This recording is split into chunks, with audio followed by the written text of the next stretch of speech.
So we took a good look at counting in numbers in the last chapter.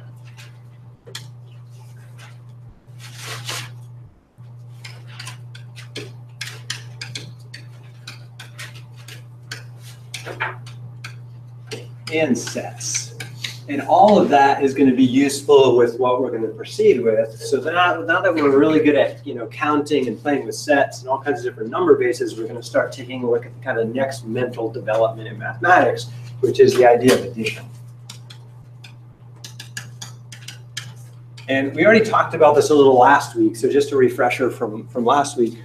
What can you write down what you believe addition means and then give an example to go with it?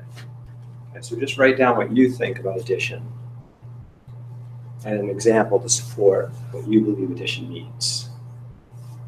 Or start with an example, and based on the example, write a definition, either way.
So here's my example. Gary has some coins, let's say they're quarters, and Julia has some coins, and they want to put them together so they can go feast on some junk food at the vendor outside. And so addition would be Gary and Julia putting their stuff together. Okay. Now it's not just putting them together, because we can do that.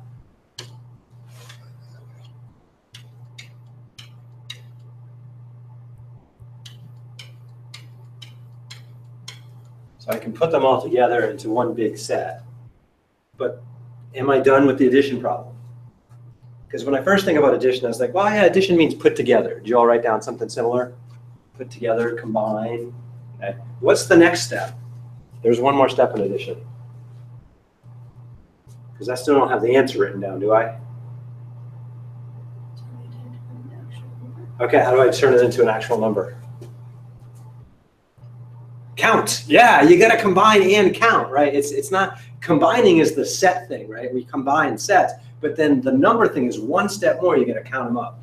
So I can say Gary has 4 coins and Julia has 6 coins, and I can say, yeah, put those coins together, but you got to take that one step farther. So it's combine and count, right? And it sounds so obvious to us, but when we first start with this with kids, we need to count them up and say, oh yeah, there's 10 now. Okay.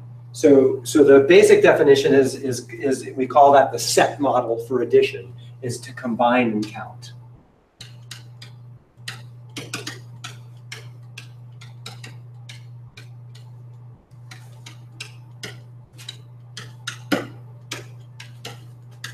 And sometimes we call that count the total. Anybody know another word we use instead of total sometimes? The sum. The sum is another word, yeah. So sometimes we use the word sum.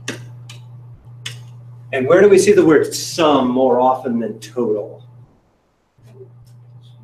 What's that? In addition, but in life, where do you see the word sum more often than total? In math? Yeah, do you see total more in math, or you see sum more? Okay. Anyone think of another example? When people are counting money, right? When they're counting money, they might use sum more. Yeah, think back to last year. Where did we use sum a lot? Like in our computer class? Yeah, in our computer class. I don't remember. In spreadsheets, right? Oh, yeah. Yeah, so if you use a spreadsheet, what formula in a spreadsheet adds stuff up on the spreadsheet? It's the sum formula. Yeah, so, and you see they're interchangeable. It just kind of depends. In accounting, I remember seeing the word total more often than sum in the accounting sheets. However, in the spreadsheet, to make the total happen, I had to use the sum command, right? So this idea of taking sets, combining them, and counting them out, that's what's called the set model for addition. A couple of other picky points here. We're not combining any old sets. Those sets have to be disjoint, so that's important. Another weird word with sets we used instead of disjoint was the idea of mutually exclusive. They can't have any common elements, otherwise the sum gets more complicated, right? We have an intersection to remove. So I could make a note here, combining disjoint sets. And just a note on disjoint.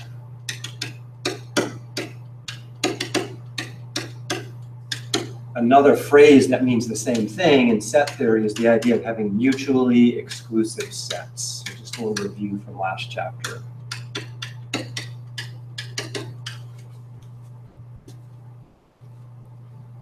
So if there's any intersection to the sets, then the sum does not model addition anymore. Venn diagram-wise, the set should have no intersection in order to combine them and count them. Otherwise, the intersection muddles things, so we don't want that. So it's related to set theory. It's the combination of disjoint sets, and then we count stuff up afterwards. So that's the main model for what addition means. We've been using that since we were little. There is a variation on this model called the number line model.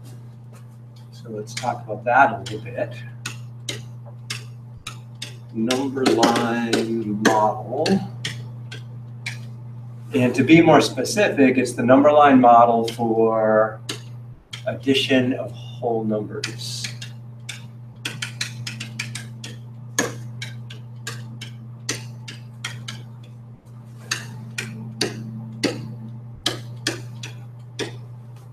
Some models work for only whole numbers. Other models break down when we try to talk about fractions or decimals.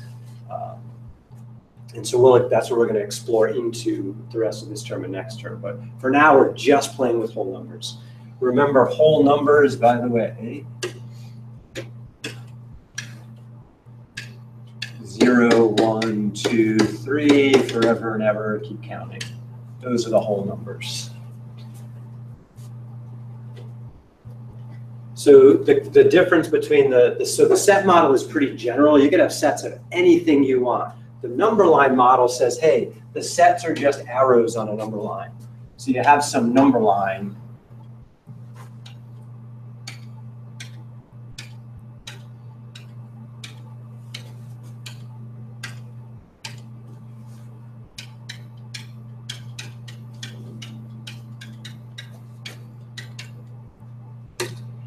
And then what does it mean to be a set of things in the number line model? A number is just a distance on the number line. So for example, Gary had 4 things. So this would be Gary's 4 things.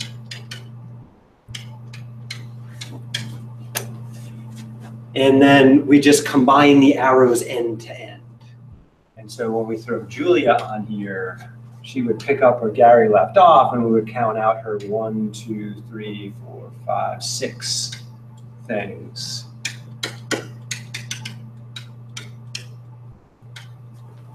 We're not necessarily going to story problem the arrows. So a lot of times, if you've been in an elementary classroom recently, the younger grades, they often have these name tags taped to the desk, and those name tags usually have a ruler on them. And so the kids use the ruler to count back and forth to do addition and subtraction. Okay. Sometimes instead of drawing straight arrows, we just hop around on the number line. Let's draw underneath. So Gary has 1, 2, 3, 4 things, and then Julia has 6, and so we count 1, 2, 3, 4, 5, 6. So this shows that 4 and 6 equals that 10 right there.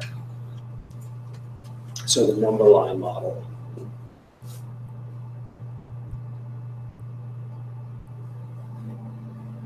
And so it's in my opinion, the number line model is a variation of the set model. We're just using sets of arrows on a number line instead, but it has some nice consequences because you can just kind of jump up and down on the number line with your finger to get from one number to the next. Now, there's two kinds of things we're going to look at in this chapter. We're going to look at models, and models answer the question like, why do you get a certain answer? Why is 4 plus 6 10? Why isn't it something else? So models tell us why an answer works the way it does. So models tell us why.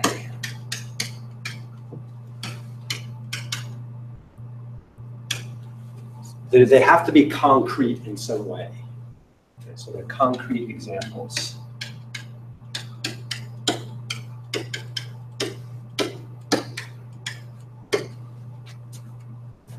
Because addition means combine and count, the answer has to be 10 for 4 and 6, whether we look at the number line model or we look at the set model. In addition to models, now that's great, the model, but does the model necessarily help me take 251 and add that to 796? Who's ready to draw the number line for that, right? Or make a set showing 251 things? You know, with the blocks we have, not too bad, but still, do I really want to do that all the time? So we have to move away from models eventually and take a look at what are called algorithms. An algorithm is just a process. And although models tell us why, algorithms, or these processes, show us how. So they show how. That's supposed to be W, there you go. Show how for bigger numbers. And later for smaller numbers once we start talking about fractions. Okay. So there's two kinds of things we have to keep straight. Models. Models motivate why do we get the answer we get. What does it mean to add? What does it mean to subtract? What does it mean to multiply? What does it mean to divide? What does it mean to be an exponent? Once we get that down, then for dealing with bigger things or maybe super small things like fractions, the algorithms show us how to get the answer. Okay. And we talked about this a little bit. Remember the idea of carrying? We did that with base 4 the other day, and it felt uncomfortable because we weren't used to base 4, but it was a similar process.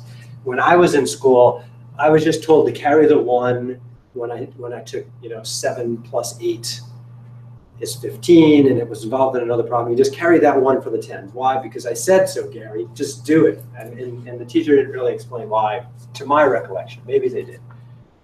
So algorithms can be learned without knowing why at all. But I think if we combine the why and the how, then people will just do better at math. They'll get it more. So section 1 in chapter 3 is about models for addition and subtraction. Section 2 is about algorithms. Section 3 will be about models for multiplication and division. Section 4 will be about algorithms. And we all grew up learning to do things in a certain way, but that's not the way everybody does them in the world. There are other ways to calculate. And so we'll take a look at those other ways to calculate, those other algorithms. All right, so before we start looking at algorithms, let's stick with models. Addition is the most basic thing. There's not a lot of different ways to look at it. It's pretty much combine and count. Okay? Subtraction, things get a little bit more exciting.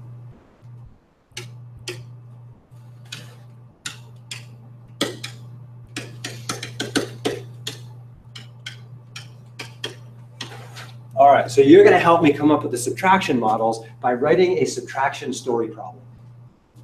So everyone right now to come up with a story problem, a scenario that you would use subtraction. It may involve a picture, it may not, that's okay. But come up with some situation in which you'd have to subtract to deal with the problem.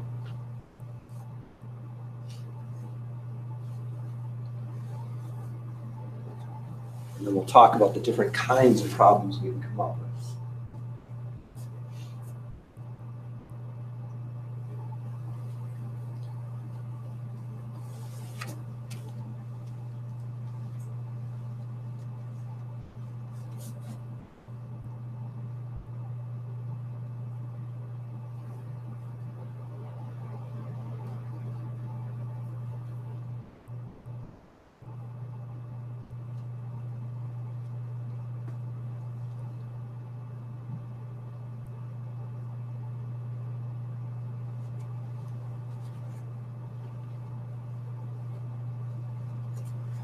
Does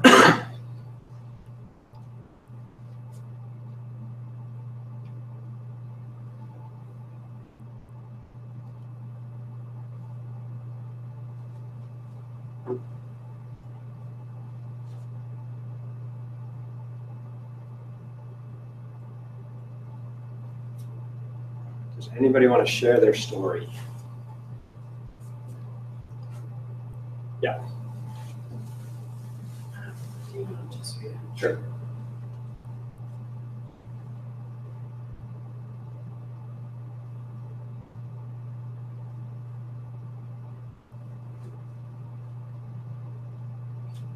All right, so Daniel bought 60 candy bars. The cashier placed them in 3 bags with all the same amount of candy. Daniel tripped walking into the house and dropped 1 bag. How many candy bars are left? Ooh, that's a really complicated story problem. But you've got the idea. Some of the candy bars are now missing, right? And we have to find them. Okay, cool. All right, so we also want to share their model. I'll show you mine. All right, thanks, Tiffany. What do you got? I said Sharon had 8 pairs of shoes and gave 3 pairs of shoes to her sister Karen. How many pairs of shoes does Sharon have? Okay, so she started with some, and then some of them went away. So similar theme, but different scenarios with the 2 of those.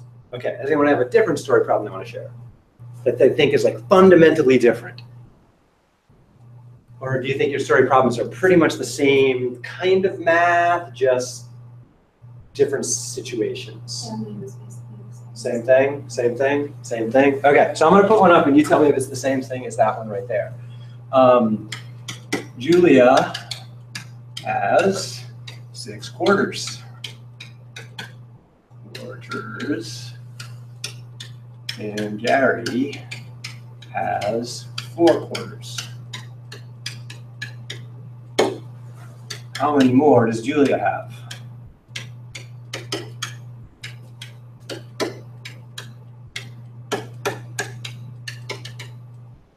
Is that the same or different? It's different, it's not taken away. So yeah, nothing was given away, nothing was taken away, nothing was lost here. Okay, so just rethink the problems you wrote down. Are any of yours different like this, or was something given away, taken away, or lost in each of yours? Gil? Taken away. Yours was to take away, yeah. So a common subtraction model is what's called the takeaway model for subtraction. Now it's not always taking, because that sounds mean. Sometimes it's giving away, sometimes it's losing, but it's a reason we subtract to get an answer. Another model that's really fundamentally different is this one right here, and this one's called the comparison model. Julia's not taking anything from Gary, Gary's not taking anything from Julia, they just have a different amount. Comparison model for subtraction.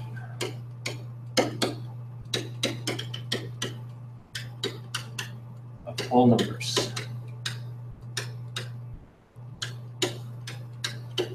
Right, it still involves sets, so it's a set model, like addition had a set model. The addition set model was to combine and count. Here was to compare and count. So the action of doing it's a little bit different. So I'd have to maybe draw out Julia's set, and I'd have to draw out Gary's set. So 1, 2, 3, 4, 5, 6. And Gary has 1, 2, 3, 4. And then I compare by making a correspondence. So those 2 match. There's another second quarter. There's a third quarter. There's a fourth. Ah! Right there, I can now see they're different by 2.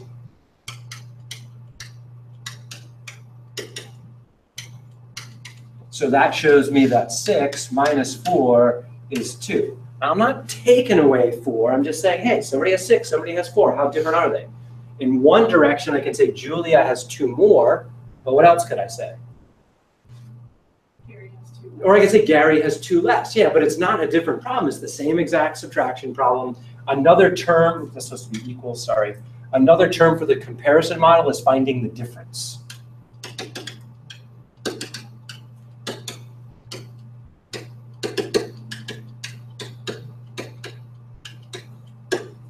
between the two numbers. How far are they apart?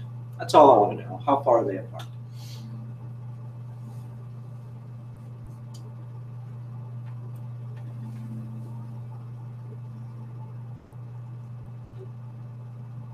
Compare that with the model that most of you thought of. So another model is the Take-Away model.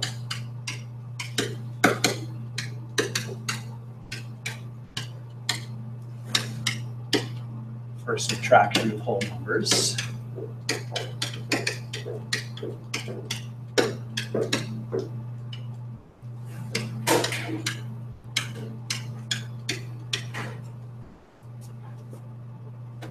And this model's a little bit different because we have a starting set in this model.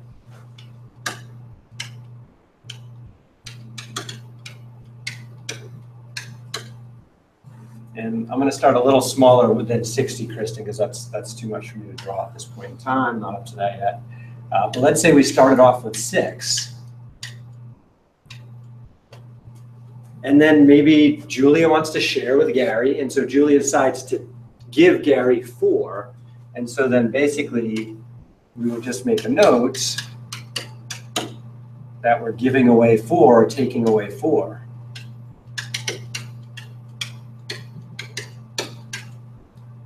And so then I can note that leaves 2. Right? So it was a single set we started with, and we just got rid of some things in that set, and so we saw what the remaining set looked like. And so it's a different physical idea. So takeaway involves a single set that stuff disappears from somehow, taking or giving or losing. Comparison model starts with 2 different sets that we try to make a correspondence to and see how they differ. Okay? They're both set models, but they're just different perspectives on the set model. Okay? But both involve things that happen in our lives, right? So we get a model has to be something concrete. Okay, so we have a takeaway model or the giveaway model, and then we have the comparison model, which is also called finding the difference. There's another subtraction model that's different than both of these. Okay, so think for a moment about something else that happens in our lives. And I got a great example I'll share in just a minute. That it's not quite takeaway, it's kind of a comparison, but not really. Actually, it kind of fits under the comparison model, but it feels different to me. Kind of like the number line model looks different than the regular set model. Ready for my example? Okay. Ruby wants to buy a car.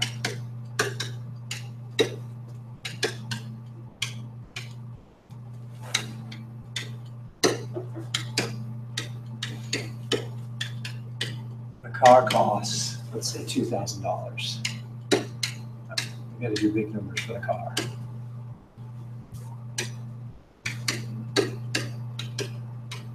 Ruby has saved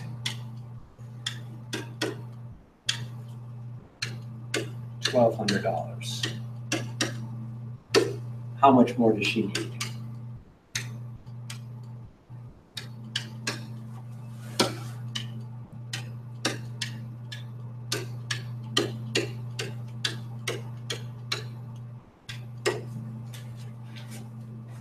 Now, at first glance, it's like, oh yeah, well that's just the comparison model because we're comparing the number 2,000 to the number 1,200 and saying how are they different. We're going to put a slightly different twist on it because Ruby doesn't have enough money, right? Somehow she needs more money. And the idea of getting more in math is addition. So you could say that Ruby has $1,200. What must she add in order to get 2,000? And so this is treated as a different model. It's got 2 names. I like the name, the what do I add model.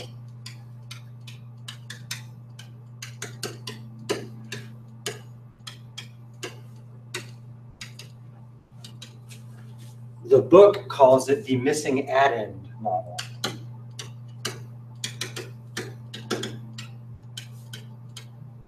Oops. Try using the pen there.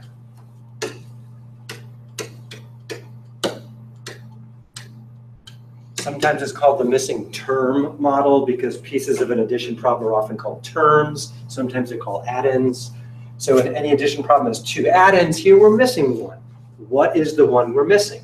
And a common strategy for dealing with this is counting up on a number line. Okay. So if we had a number line just in thousands, we could count up from 1,200 to 2,000 or 2,000. 100 at a time, and eventually we count and we find out how many more hundreds do we need? We need 800s, right? So we could count that out. So at first glance, it is the comparison model, but we write it as an addition problem, and we count up to get there. So it's kind of like a model and an algorithm combined, because an algorithm is a process for getting an answer, and this does involve a process. So there's kind of sometimes a fuzzy line between algorithms and models, but models should be something concrete that I can, like if you're like, I don't get subtraction, what does it mean? I sit down and I just show you, it means this, right? We get physical together and we can show that. So addition is like the most basic thing. There's only two models. Subtraction, at the moment, we have three models that are relatively different.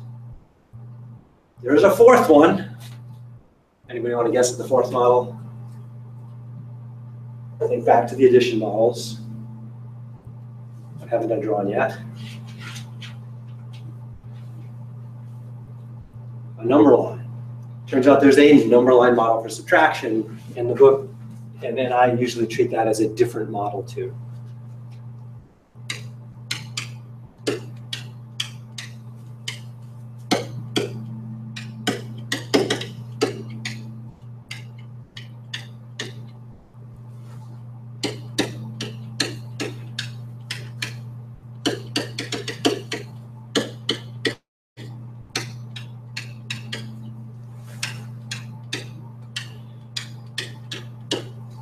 So if you think, there's a few different ways to develop this algorithm.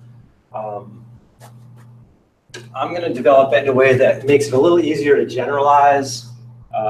So first thing in a model, you got to know, well, what are numbers? Well, for the most part, numbers are sets of things, okay?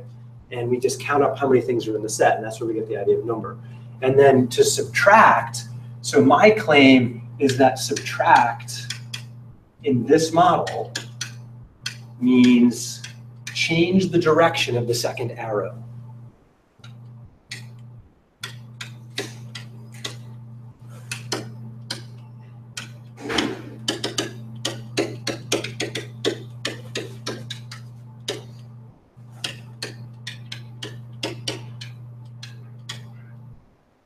And otherwise, we just put them together like before. And arrows only go together a certain way. It's going to be the end of one arrow goes with the beginning of the next arrow, right? It's the only way to put arrows together, let's say. So if I wanted to show something like 6 minus 4 on my number line, right, I would draw my arrow of length 6. 2, 3, 4, 5, 6. So there's my arrow of length 6. Now, and again, let's label that as 6. So normally, an arrow of length 4 would just pick up here and keep going, but subtract means turn the arrow around. So when I subtract, I have to take that 4, start it there, and it gets turned around and goes 1, 2, 3, 4, and I look to see where I landed. And look, I landed at 2. So that's one variation of the arrow or number line model for 6 minus 4. Right? And this arrow is length 4. But subtraction says turn around.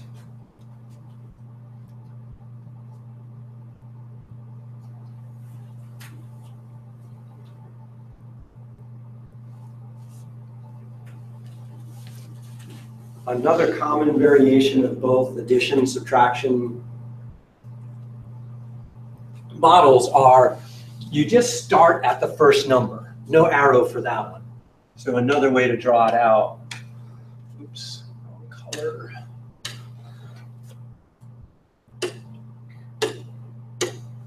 So 1, 2, 3, 4, 5, 6. So there's my 6. So there's my number line. So the other variation is I just say, okay, 6 is the first number, I just start at 6. Addition means go right, subtraction means go left. Or you can say go forward and go backward. A couple of different ways to do it. So if I were adding 4, then I would hop this way, 1, 2, 3, 4, and see where I end up. If I were subtracting 4, I would go the other way, 1, 2, 3, 4, and see where I end up. So that's another variation on it. So models are generally a set of rules, kind of like an algorithm, but it's got to be something concrete you can get your hands on. Carrying numbers like we do with multi-digit numbers, that's harder to be concrete, but we'll try to make it so. And number line, we're just hopping around, okay? And that's about it for models. So let me just summarize those models, and then we'll start playing with algorithms and properties. So with addition, we have 2 models.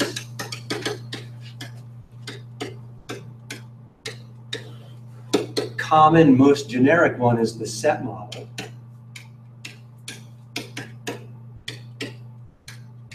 Set model just means put together or combine.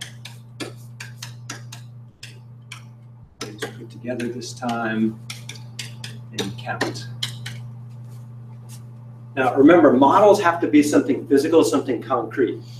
So if I say to young Ashley, hey, we're going to add, she says, what does that mean?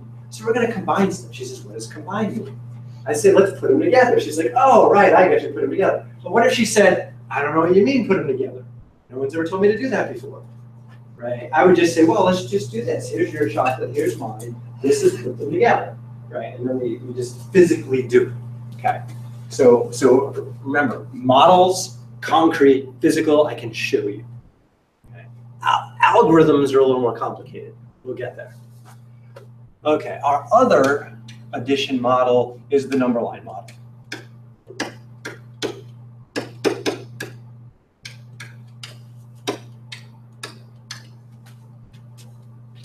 Similar idea, you just do it on a number line with arrows hopping around.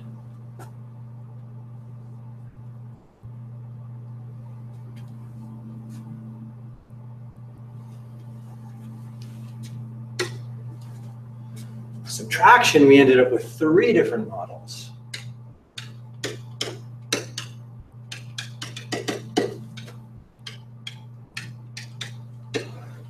The most common is usually called the take-away model.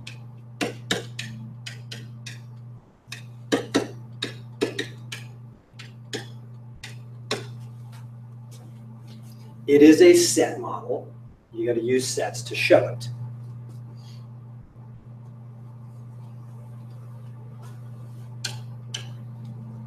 A slightly different set model is the comparison model.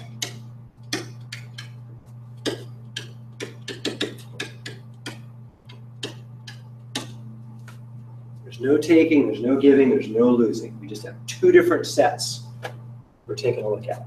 How are they different? A variation on the comparison model is the what do I add model.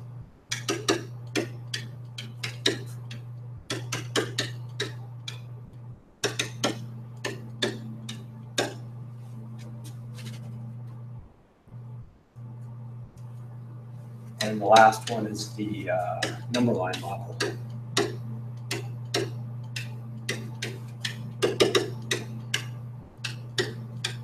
And we'll play with these models a little bit in the activities. And the activities, we're going to combine base 10 blocks, and that's going to help us move from models to algorithms. Because bottom line, these models are all great. I can show little kids what it means to add and subtract, but eventually they need to move on to bigger numbers, in which case drawing the pictures is not feasible anymore. So we'll need the blocks. All right, so I'm going to pause this video and then start a new one.